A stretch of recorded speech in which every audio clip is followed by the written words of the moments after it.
शांति। जन्म जन्मांतर से हम आत्माएं भक्ति मार्ग में जिस परम पिता परमात्मा को बुलाती रहीं, जिनके एक दर्शन के लिए जप तप तीरथ व्रत उपवास करती रही, संगम युग पर वो खुदा खुद आकर अपना परिचय हमें देते हैं। दुनिया में तो भगवान कौन है, क्या है, भिन्न भिन्न बातें हैं जो वेदों शास्त्रों में लिखी गई हैं, परंतु परमात्मा का यथार्थ परिचय वो खुद ही देते हैं। एक ऐसा परिचय जिसका वर्णन कहीं पर भी नहीं है। और जब उस परिचय को हम यथार्थ रीति समझ जाते हैं,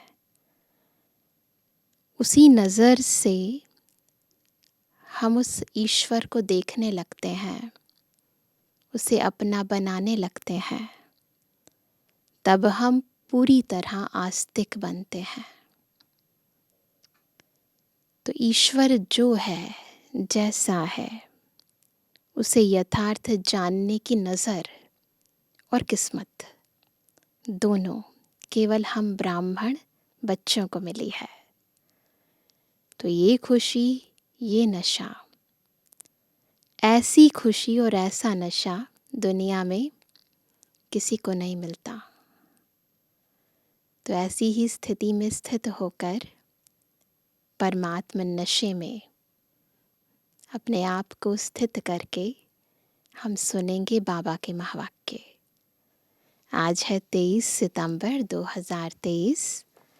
बाबा के महावाक्य हैं, मीठे बच्चे, आत्मा और परमात्मा का यथार्थ ज्ञान तुम्हारे पास है, इसलिए तुम्हें ललकार करनी है। तुम हो शिव शक्तियाँ। अपना टाइटल आज का याद रखेंगे, हम कौन है?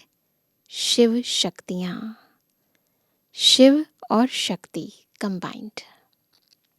प्रश्न है, सबसे ऊंची मंजिल कौन सी है जिसका ही तुम बच्चे पुरुषार्थ कर रहे हो? उत्तर है, निरंतर याद में रहना। यह है सबसे ऊंची मंजिल। इसके लिए बहुत अटेंशन देना पड़ता है, क्योंकि व्यभिचारी याद में रहने की आदत हो गई है। और अभी केवल ऐसा नहीं है कि अनेकों की याद है, अभी तो ऐसा भी है कि एक समय पर भिन्न भिन्न यादें हैं। तो जब स्मृतियाँ जीवन में ऐसा खेल कर रही हों, तब एक की याद में टिकना और निरंतर टिकना, ये भी एक चैलेंज हो जाता है।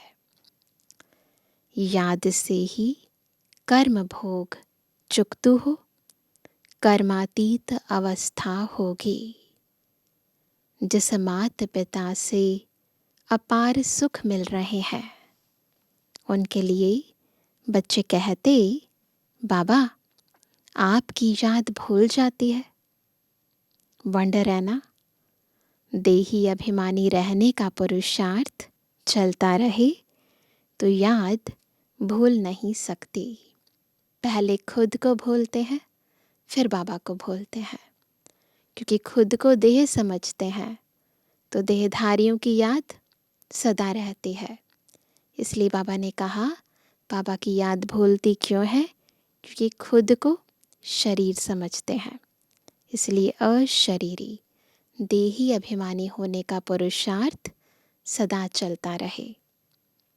आज का गीत है, किसने यह सब खेल रचाया। किसने किसने ये सब खेल रचाया, किसने ये सब साथ सजाया। अपने आप सभी कुछ करके अपना आप छिपाया, अपना आप छिपाया। किसने कोमल कोमल प्यारे पौधे, कोमल कोमल प्यारे पौधे, धान पान मतवारे पौधे, इनके ऊपर आकर चिढ़ती रंग रूप की माया, इनके ऊपर आकर चिढ़ती रंग रूप की माया। ओम शांति। भगवान वाच, बच्चे अपने बाप भगवान को जानते हैं। अभी बच्चे आकर के बाप द्वारा आस्तिक बने हैं, क्योंकि बाप द्वारा बाप को जाना है, इसलिए आस्तिक कहलाते हो। तुमने जाना है बरोबर हम आत्मा है, वह हम आत्माओं का बाप है। भल कोई मनुष्य अपने को आत्मा समझते भी हों, परंतु परमात्मा को कोई नहीं जानते। जब बाप खुद आकर बच्चे पैदा करे और उनको अपना परिचय दे, तब जाने। बाप को ही अपना परिचय देना है, और कोई बाबा का परिचय कैसे देगा? बाबा का तो कोई बाप ही नहीं है। वह है आत्माओं का फादर। सम्मुख आकर बतलाते हैं कि तुम आत्माएं हो, मैं तुम आत्माओं का परम पिता हूँ। तुम निश्चय करते हो, बाबा बताते हैं और हम निश्चय करते हैं। यह तो कॉमन बात है। आत्माओं का बाप ज़रूर है। गायन भी है। क्या गायन है? आत्मा और परमात्मा अलग रहे बहुकाल। बाप को बच्चे ही जानते हैं। बाप 5000 वर्ष बाद फिर आए हुए हैं। जब सब बच्चे नास्तिक दुखी बन जाते हैं, एक भी आस्तिक नहीं रहता है। आस्तिक यानी जो बाबा को यथार्थ जानता हो, तब बाप आते हैं। आस्तिक बनाकर फिर छिप जाते हैं। फिर कोई भी बाप को जानते नहीं। फिर अगले कल्प 5000 वर्ष के बाद हम बाबा को जानेंगे। तो बाबा को जानने का ये सुअवसर, ये श्रेष्ठ अवसर केवल इस समय हमको मिलता है। बाबा कहते, अब तुम बच्चों में यह निश्चय नंबरवार पुरुषार्थ अनुसार है। सबको पूरा निश्चय नहीं है। भल यहाँ सम्मुख बैठे हैं, जानते हैं परम पिता परमात्मा, पतित पावन बाप पतित से पावन देवता बना रहे हैं, जानते हैं।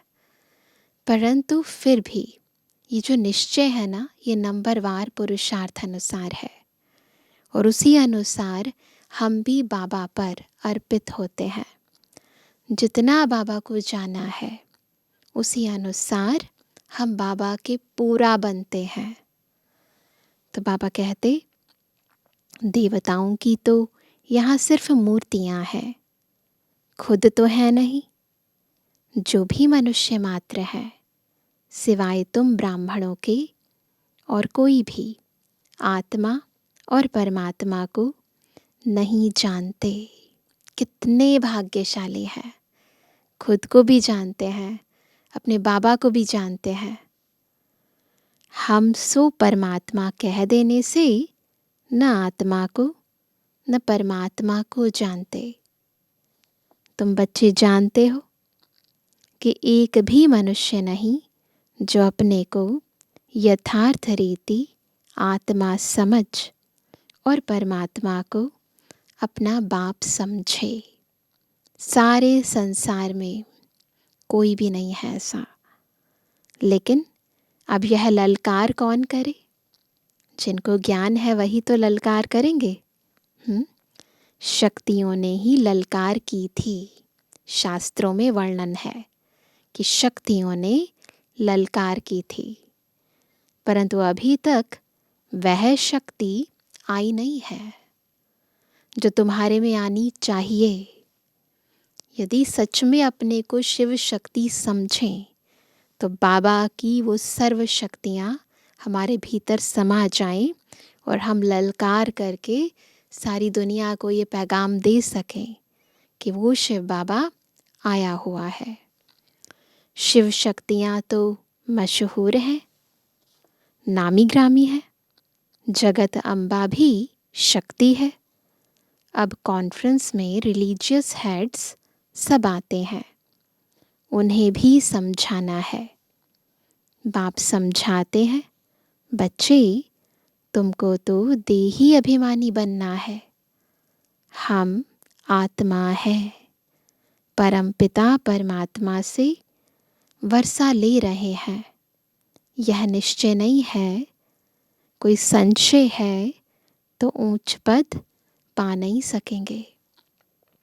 अच्छे अच्छे बच्चे भी चलते चलते माया का तूफान लगने से गिर पड़ते हैं। निश्चय बुद्धि से संशय बुद्धि हो पड़ते हैं। नहीं तो बच्चे कभी भी संशय बुद्धि नहीं होते हैं कि हमारा ये बाप नहीं है।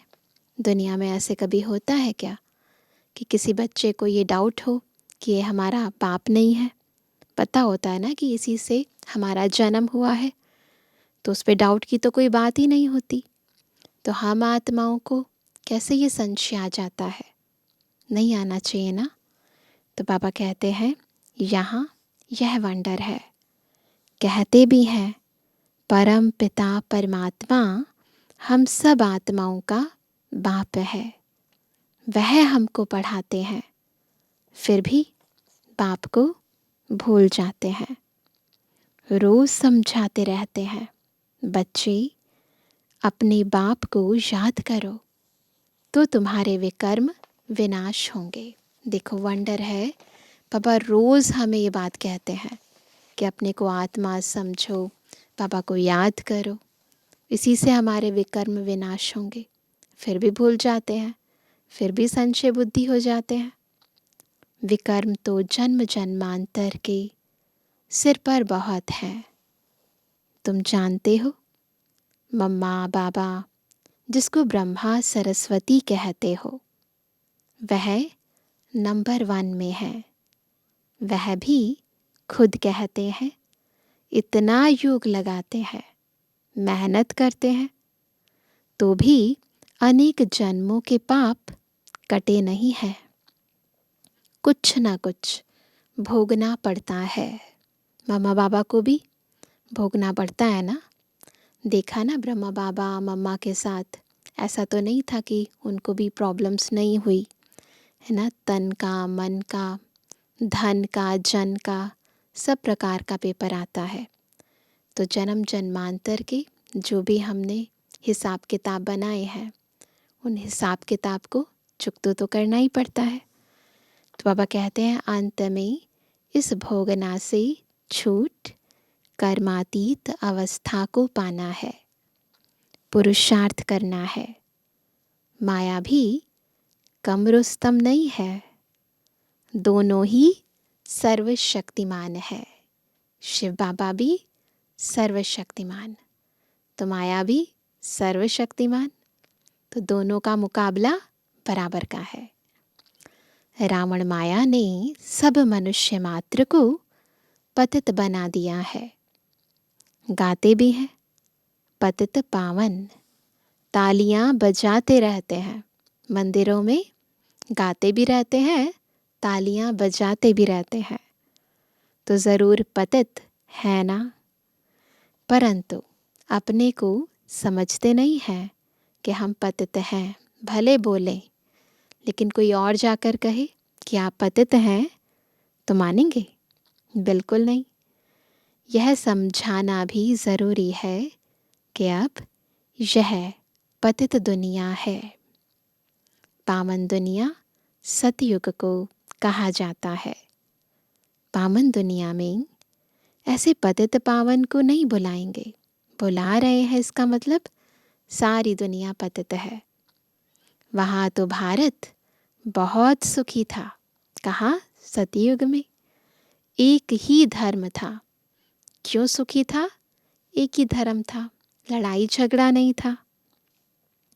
अभी तुम जानते हो परमपिता परमात्मा ज्ञान सागर है। वह इन सब वेदों शास्त्रों आदि के राज को जानते हैं, वही पढ़ा रहे हैं। परंतु कोई कोई ऐसे हैं जो यह भी भूल जाते हैं कि हमको परमात्मा पढ़ाते हैं।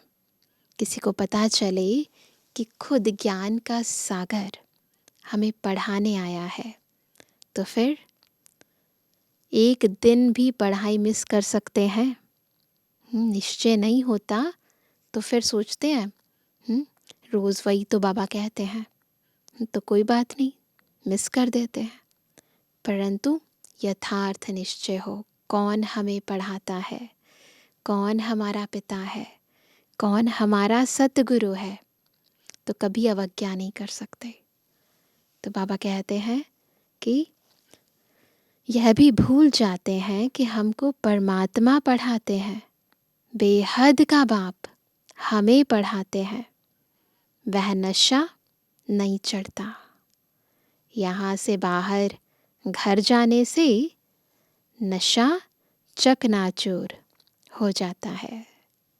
कोई मुश्किल है जो युक्ति युक्त पुरुषार्थ करते हैं। माया बड़ी ज़बरदस्त है। देह अभिमान तो नंबर 1 है।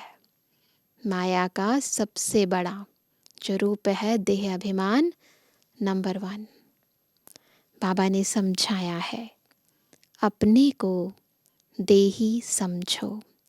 अभी भी हम सभी यहाँ बैठे हैं तो देखो कितना अपने को देही समझकर बैठे हो। देह कितना समझ रहे हैं और देही कितना समझ रहे हैं। आत्मा समझकर बाबा की मुरली सुन रहे हैं या फिर भी कहीं ना कहीं देह अभिमान देह भान खींचता है, कोई कर्म खींचता है, कोई बात खींचती है। तो देखो माया कितनी बलवान है, बाबा की क्लास में बैठे भी आ जाती है ना। तो बाबा कहते हैं हम आत्मा हैं, इस शरीर द्वारा हम कर्म करते हैं। अपने को परमात्मा तो कभी नहीं समझना है। बाप कहते हैं मैं तुमको पतित से पावन बनाने आया हूँ, मुझे घड़ी घड़ी याद करो। परंतु बहुत अच्छे अच्छे बच्चे भी बाप को याद नहीं करते हैं और फिर सच भी नहीं बतलाते हैं। चार्ट जो लिखकर भेजते हैं उसमें भी झूठ। सबसे पहले तो खुद से सच बोलो, फिर बाबा से भी सच बोल पाएंगे। सच्चा चार्ट लिखते नहीं। जब चार्ट लिखते हैं ना तो मोटे रूप से नहीं कि इतनी देर तक हम बैठे योग में। महीनता से चेक करना है कि जब बैठे थे योग करने तो सच में योग लग रहा था या फिर बैठे हुए थे, गीत चल रहा था परंतु मन बुद्धि भटक रही थी। इसलिए चार्ट यथार्थ रखना है। बाबा समझाते हैं अपने को आत्मा समझो। हम आत्मा 84 जन्म पूरे कर अब बाबा के पास जाती हूँ। सवेरे उठकर बाबा को याद करो तो उसका नशा सारा दिन रहेगा। मनुष्य धन कमाते हैं तो नशा रहता है ना कि आज इतना कमाया, तो वो है विनाशी धन। हमें करनी है अविनाशी कमाई। तो बाबा कहते हैं यह भी धंधा है, व्यापार है, तो उसमें कितनी मेहनत करनी चाहिए ना। उसमें भी कितनी मेहनत करते हैं। बाबा अपना अनुभव बतलाते हैं, ब्रह्मा बाबा अपना अनुभव बतलाते हैं कितनी मेहनत करते हैं। सवेरे उठकर अपने से बातें करनी है। ब्रह्मा बाबा ने स्थूल रूप में भी जब जवाहरी थे तब भी कितनी मेहनत करी विनाशी धन के लिए, और जब अविनाशी धन की बात आई तो भी बाबा ने कोई कसर नहीं छोड़ी।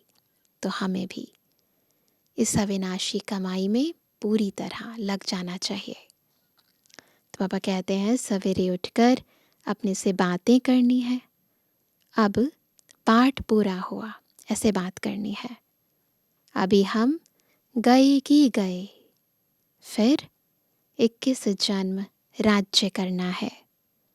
कितना मीठा, कितना प्यारा, वंडरफुल बाबा है। ऐसे बाप को कोई भी मनुष्य मात्र जानते नहीं है।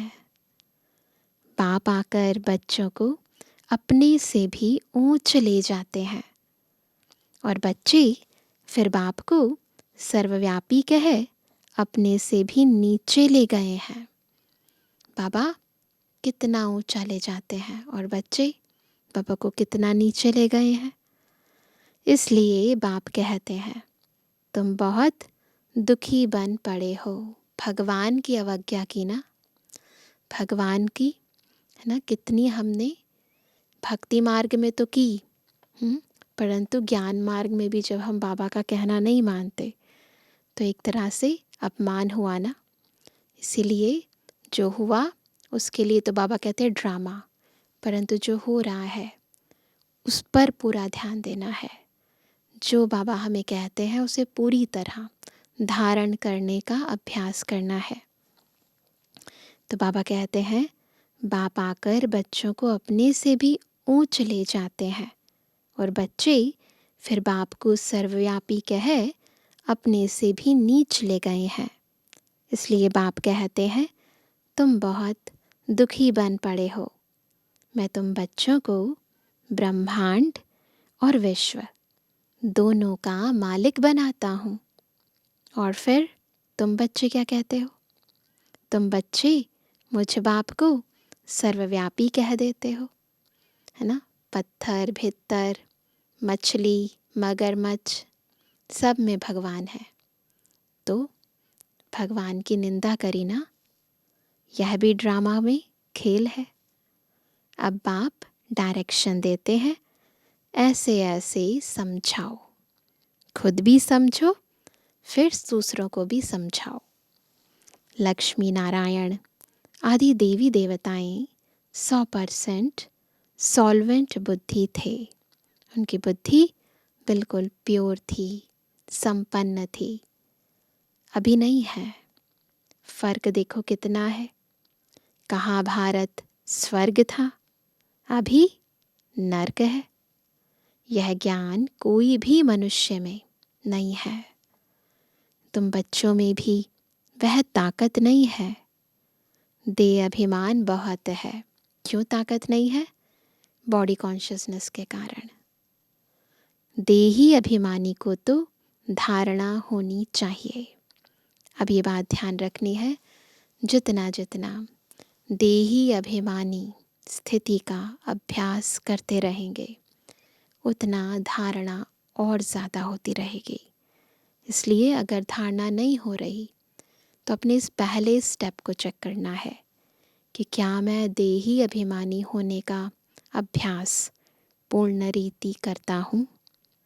देही अभिमानी केवल ऐसे नहीं कि जब योग में बैठे तो डिटैच होने का अभ्यास करें, नहीं, चलते फिरते कर्म करते चेक करना, देह भान में रहकर कर्म कर रहा हूँ या अपने को आत्मा समझ के कर्म कर रहा हूँ। तो बाबा कहते हैं, बाप डायरेक्शन देते हैं, ऐसे ऐसे ललकार करो। क्या? आत्मा क्या है, परमात्मा क्या है, कोई को पता नहीं है। तुम जानते हो हम आत्मा बिंदी हैं। हमारा बाप परम पिता परमात्मा भी बिंदी है। वह नॉलेजफुल पतित पावन है, जन्म मरण में नहीं आते हैं। हम आत्माएं जन्म मरण में आती हैं। परम पिता परमात्मा कहते हैं, मेरा भी पाठ है, मैं आता हूँ तुम सबको सुखी बनाकर फिर निर्वाण धाम में बैठ जाता हूँ। मनुष्य बूढ़े होते हैं तो वानप्रस्थ में चले जाते हैं, परंतु अर्थ नहीं समझते। वानप्रस्थ यानी वाणी से परे, परंतु वाणी से परे जाने का कोई अभ्यास थोड़ी करते हैं। वानप्रस्थ माना वाणी से परे स्थान। वह थोड़े ही वाणी से परे बैठते हैं, ऐसे थोड़ी ना बैठते हैं। अभी वानप्रस्थी तो सब है। अभी ऐसा नहीं है जिनकी आयु 60 वर्ष से ऊपर है वो वानप्रस्थी हैं, नहीं। अभी वानप्रस्थी सब है, क्योंकि सबको वाणी से परे निर्वाण धाम जाना है। हम आत्माएं वाणी से परे रहने वाली हैं, परंतु उस स्थान को भी जानते नहीं। कौन सा है वो स्थान जहाँ हम आत्माएं वाणी से परे रहती हैं? तुम्हारे में भी कोई कोई की बुद्धि में यह बातें हैं। देह अभिमान बहुत है, क्यों पूरी तरह ज्ञान टिकता नहीं? देह अभिमान बहुत है, बाप को फॉलो नहीं करते हैं। माया भी बहुत प्रबल है। आत्मा और परमात्मा के संबंध को कोई भी नहीं जानते हैं। बाप के संबंध को ही नहीं जानते। तुम भी घड़ी घड़ी भूल जाते हो। बाबा के बच्चे हैं हम, बाबा का ज्ञान अर्जन कर रहे हैं, धारणाओं पर चल रहे हैं, फिर भी घड़ी घड़ी भूल जाते हैं। तो बाकी जो कभी कभी सुनते हैं, जो कभी कभी आते हैं, उनकी बात तो फिर क्या कहना, है ना। तो पापा कहते हैं कि तुम भी घड़ी घड़ी भूल जाते हो। बाप का बनकर बाप को पूरा याद करना चाहिए ना। कहते हैं बाबा घड़ी घड़ी याद करना भूल जाता हूँ। अरे तुम माता पिता को याद करना भूल जाते हो। कभी लौकिक माँ बाप को कहा कि मम्मी पापा हम आपको भूल जाते हैं? कभी कहा? कभी भी नहीं। और बाबा को हम कह देते हैं तो बाबा को कितना बुरा लगता होगा। लगता है बाबा को बुरा? नहीं लगता, क्योंकि बाबा जानते हैं बच्चों में ये जो माया प्रवेश हो गई है, देह अभिमान आ गया है, इसके वश होकर कहते हैं। तो बाबा कहते हैं निरंतर याद करने की ही मंजिल है। जिस माता पिता से स्वर्ग का वर्षा ले रहे हो, तुम उनको भूल जाते हो। वंडर है। माता पिता तो एक ही है। बाप कहते हैं मैं ही तुम्हारा माता पिता हूँ। शिव बाबा कहते हैं मैं ही तुम्हारा माता पिता हूँ। यह है बड़ी गूढ़ बातें। कई समझते हैं जगत अम्बा माता है, परंतु नहीं, वह तो साकारी है ना। तुम माता पिता गाते हो निराकार को। तो ये गीत कौन गाता है? आत्मा गाती है। तो किसके लिए गाती है? उस निराकार परम पिता परमात्मा के लिए। यह सब बातें पहले नहीं बतलाते थे। दिन प्रतिदिन गूढ़ बातें सुनाई जाती हैं। कोई भी बात न समझा सको तो बोलो बाबा ने अजून सुनाया नहीं है। कोई बात कोई पूछता है और नहीं पता है तो ऐसे बताओ, बाप से पूछेंगे। दिन प्रतिदिन बहुत नई नई पॉइंट्स मिलती रहती हैं। नॉलेज तो बहुत बड़ी है। समझने वाले कोई समझें। पढ़ते पढ़ते थक जाते हैं, बाबा को लिखते हैं मैं नहीं चल सकूँगा, तंग हो गया हूँ। तंग होकर पढ़ाई को छोड़ देते हैं, विकार में जाते हैं, तो पढ़ाई छूट जाती है। कैसे पढ़ाई छूटती है? जब विकार में जाते हैं। इसलिए केवल ब्राह्मण जब हम बनते हैं, पवित्र जब हम बनते हैं, तभी हम बाबा की इस ऊंची मंजिल पर पूर्ण रीति चल पाते हैं। इसलिए निर्विकारी बनना, निराकारी बनना, निरहंकारी बनना बहुत ज़रूरी है। तो बाबा कहते हैं यह पढ़ाई ब्रह्मचर्य की धारणा से ही होगी। अगर ब्रह्मचर्य को तोड़ा तो धारणा नहीं हो सकेगी। दूसरे को कह नहीं सकेंगे कि काम महाशत्रु है। बुद्धि का ताला ही बंद हो जाता है। मंजिल बहुत ऊंची है। सन्यासी तो गृहस्थ धर्म को छोड़ भाग जाते हैं। पूरा मैदान छोड़कर ही भाग जाते हैं। वो सोचते हैं कि साथ रहेंगे तो मन चंचल होगा, तो साथ को ही छोड़ देते हैं। वो है हठ योगी सन्यासी। यह है राजयोग। बाप ही आकर राजयोग सिखलाते हैं। राजाओं का राजा बनाते हैं। स्वयं पर नियंत्रण कैसे रखें, कैसे अपने राजा बने, स्वराज्य अधिकारी बने, वो विधि, वो शक्ति बाबा सिखलाते हैं। हठ योगी कभी राजयोग नहीं सिखला सकेंगे। यह बात पूरा समझाने का ढंग नहीं आया है। उन्हों का है हठ योग संन्यास। वह पतित को पावन बना नहीं सकते। तुम्हारा है बेहद का संन्यास। वह है हद का संन्यास।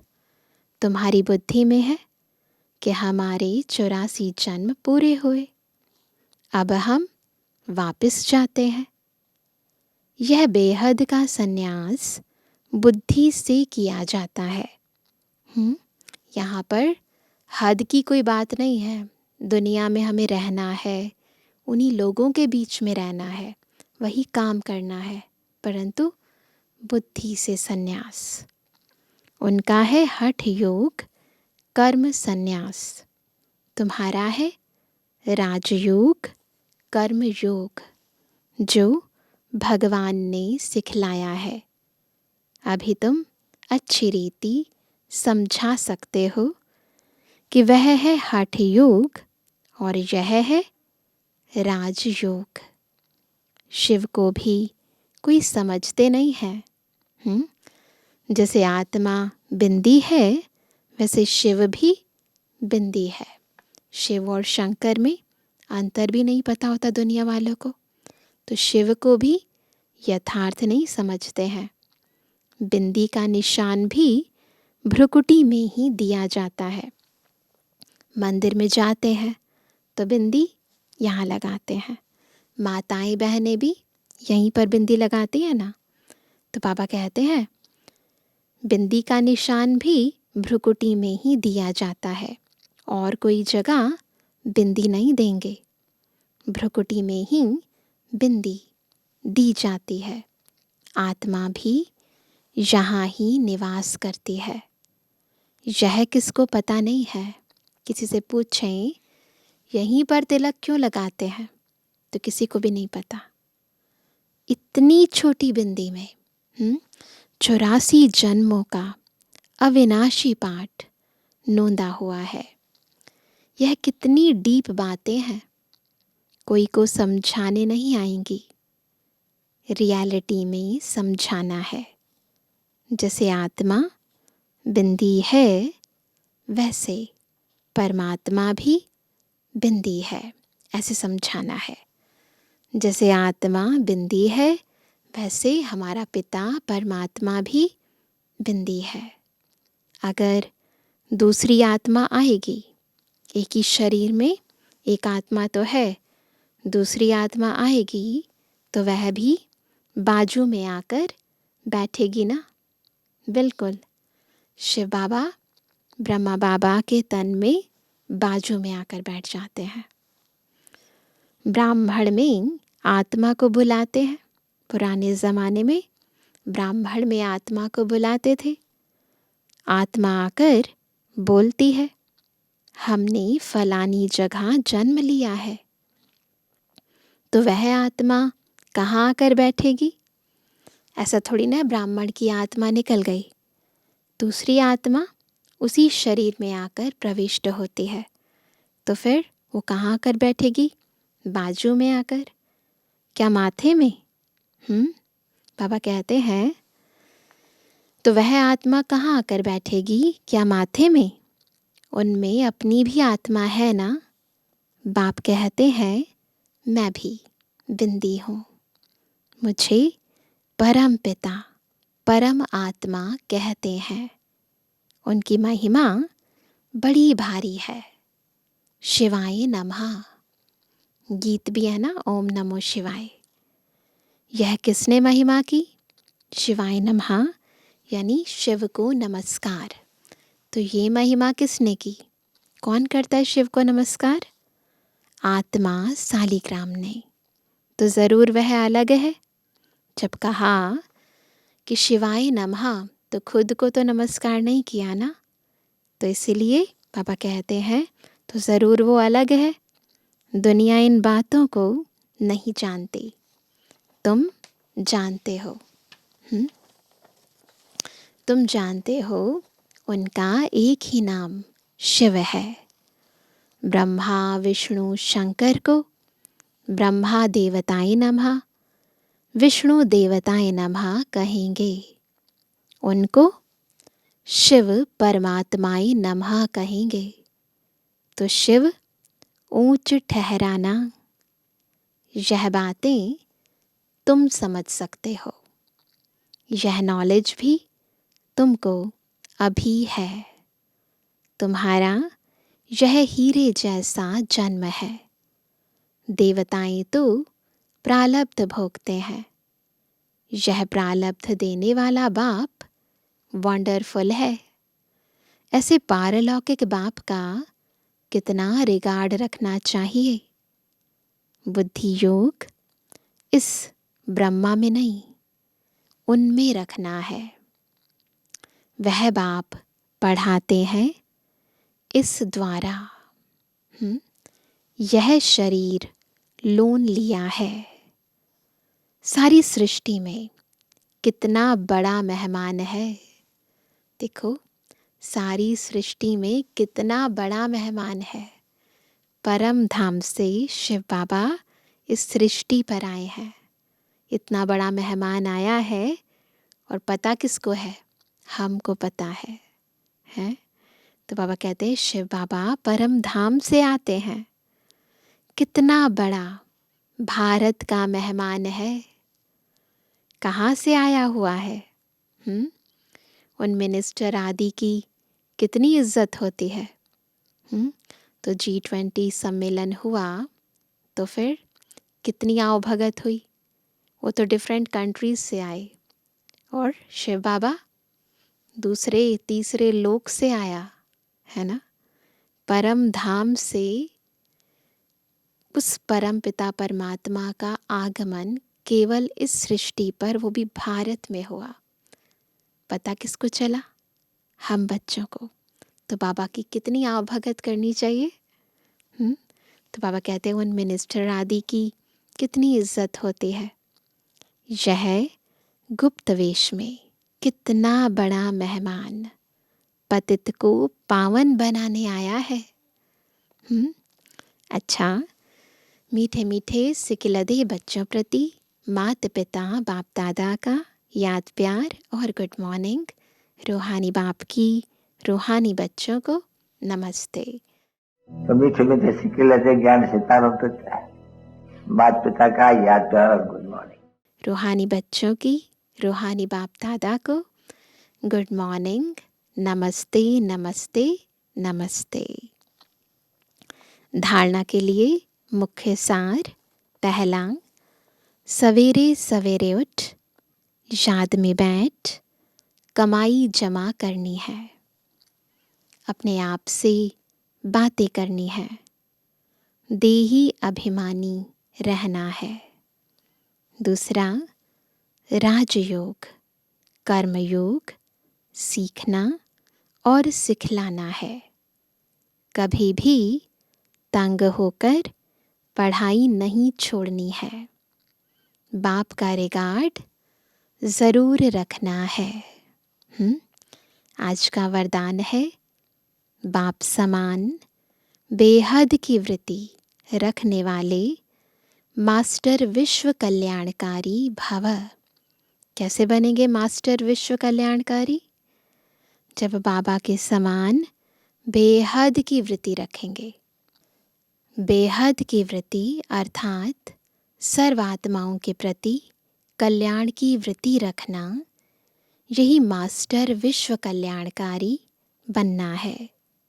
सिर्फ अपने व अपने हद के निमित्त बनी हुई आत्माओं के कल्याण अर्थ नहीं, लेकिन सर्व के कल्याण की वृत्ति हो, जो अपनी उन्नति में, अपनी प्राप्ति में, अपने प्रति संतुष्टता में राजी होकर चलने वाले हैं।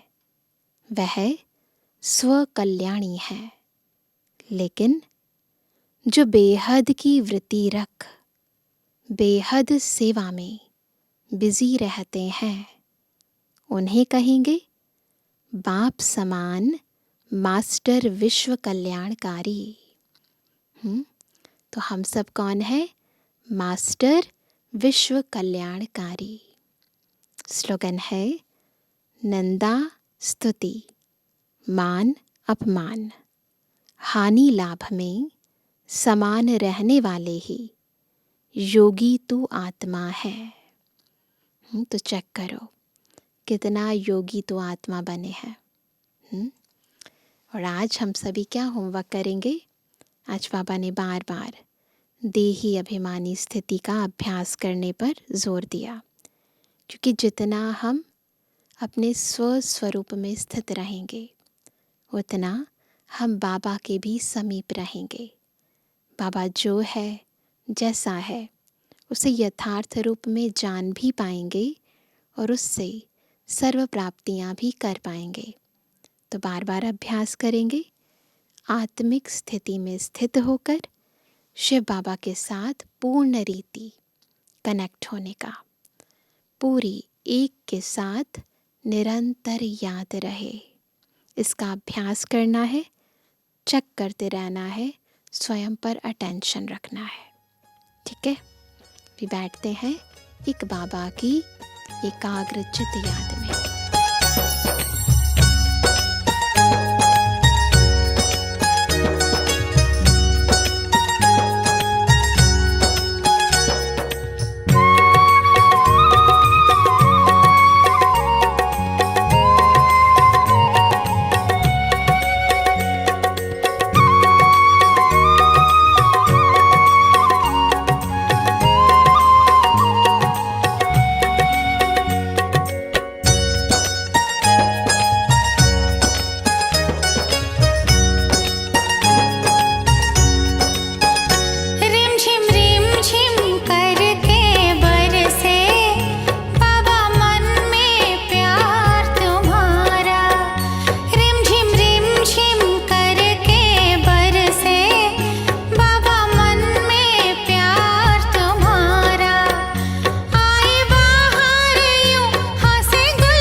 जन्म जन्म